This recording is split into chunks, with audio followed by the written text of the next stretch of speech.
What's up, everybody? It's Blind Run with Blind Run Gaming, and following suit with the rest of the Assassin's Creed games in the past, Assassin's Creed Syndicate will be releasing here shortly on PC, a couple weeks after the official release for the console version. While the console version is looking or sounding pretty promising by their Metacritic and other scores, I think it's a 4 out of 5 on Metacritic, a 9 out of 10 on GameSpot, and an 8.2 out of 10 on IGN, all pretty high scores. I still am a little nervous about the PC release. That's because we finally have the system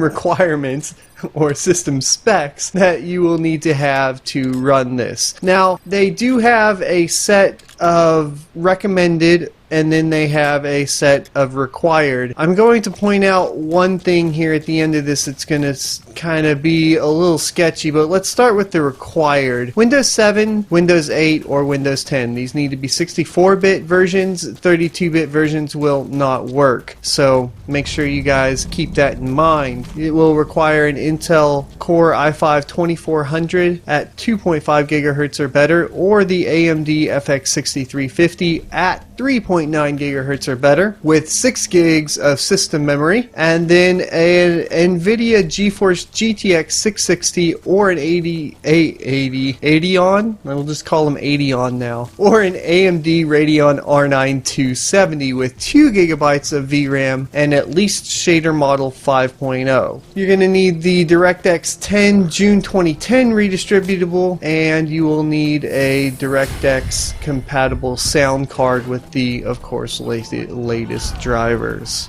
But here's what you're going to want, according to them. Here's what is recommended. Of course, the operating systems are the same, like I said before, 64-bit only. And then you're going to need an i7-3770 or an AMD FX 8350. That's quite a big jump coming from the i5 or the 6350, but, you know, GPUs where you're really going to be focused on, usually with video games. Now, that's going to be a little different depending on how poorly optimized the textures are. Of course, now we've seen with a lot of textures getting loaded in, better CPUs are showing some performance gains in a lot of games lately. You're going to need 8 gigabytes of system memory, and so that's pretty standard. If you're already if the minimum 6, you're probably going to be at 8. A lot of system builders aren't going to build you with only 6 gigs. It's going to be 4, it's going to be 8, and with gaming, 8's pretty standard. So if you don't have 8 even in a lower system, I'd be surprised at this point, especially since I think you can pick it up on Newegg on sale all the time for between 30 and 50 bucks. I mean, they go on sale pretty often. So I don't see that as being too much of an issue, but you're going to also have to now look at the video card requirements, and this is going to be the big one. The recommended is an NVIDIA, I almost said Enforce there, I'm just going to call them Enforce and 80 on now. So you're going to need an Enforce GTX 760 or an Enforce GTX 970. Now, a stipulation on the GeForce GTX 760 is that you're going to need 4 gigabytes of video RAM or VRAM, which is kind of interesting that they would make that stipulation. And then, of course,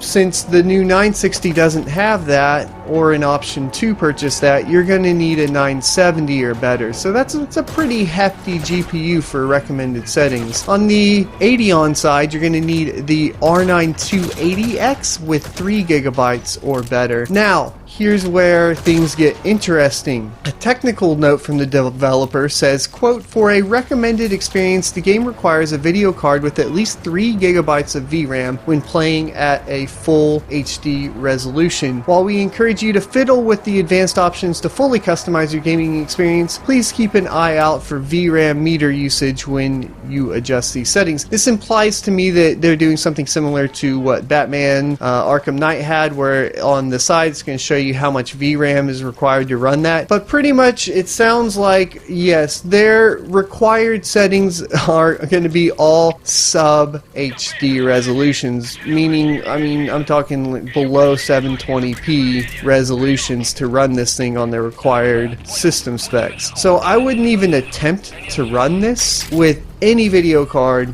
below 4 gigabytes. And the reason I say that is even if you're talking on the Radeon side, the 280X and the 3 gigabyte, I think it's going to be pretty sketchy as to whether or not it's going to run very well. What I would say is that it's going to run okay on the R9 280X because that's currently what's in the consoles, but keep in mind that that is also locked on the consoles at 30 FPS. So even though you might be able to push it to that 1080p resolution, I'm going to go ahead and tell you that I think it's going to be below 30 FPS if you try to push it to 1080p, because I think the consoles are probably running sub 1080p. I haven't confirmed that yet, but I can almost make a pretty darn good close bet that they are running at 30 FPS lock and probably sub 1080p somewhere in the 900s, or at least using some sort of technology, downscaling technology like Halo 5 used to keep the frame rate at 30. Since we're on PC, they can't optimize that much back and forth, and I think that's why you see the Radeon R9 280X slipping in there as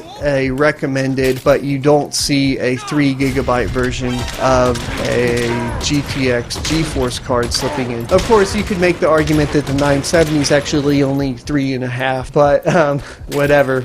VRAM gate or whatever the hell that shit was. Anyways, I'm gonna say this is pretty sketchy, and you're gonna want to wait and see if this thing even works when it comes out. I definitely wouldn't purchase with required hardware. I would only purchase this if you have recommended or better hardware. I think you could skimp on the CPU. I think you could go with the recommended on the CPU. An i5 would probably be just fine, and an FX 6000 series would probably just be okay, but I wouldn't push it too much on the GPU. I think you're going to want to hit the recommended GPU or more, or not purchase this game at all for PC. I would go ahead and grab it for the console, and I'm going to say stay away from the 280X. I would at least go 290 or more. I mean, they're cheap enough now at this point that I think you can justify, you know, that in a PC build, a 290 or 290X pretty easily, or one of the new cards in the 300 series just fine. Let me know what you guys think in the comments section below, and be sure to like and subscribe. And one more note, yes, I was not playing an Assassin's Creed game in this because all my Black Flag footage is long gone because that came out a long time ago, and the latest game, Unity, from the Assassin's Creed series was pretty much trash, and even on my 980 Ti, still with the patches, has so many frame dips. I'm not going to sit in there and play it just to have video for you guys for this. So enjoy what I have provided you, and be sure to check out the next video. This is Blind Run, signing the fudge out.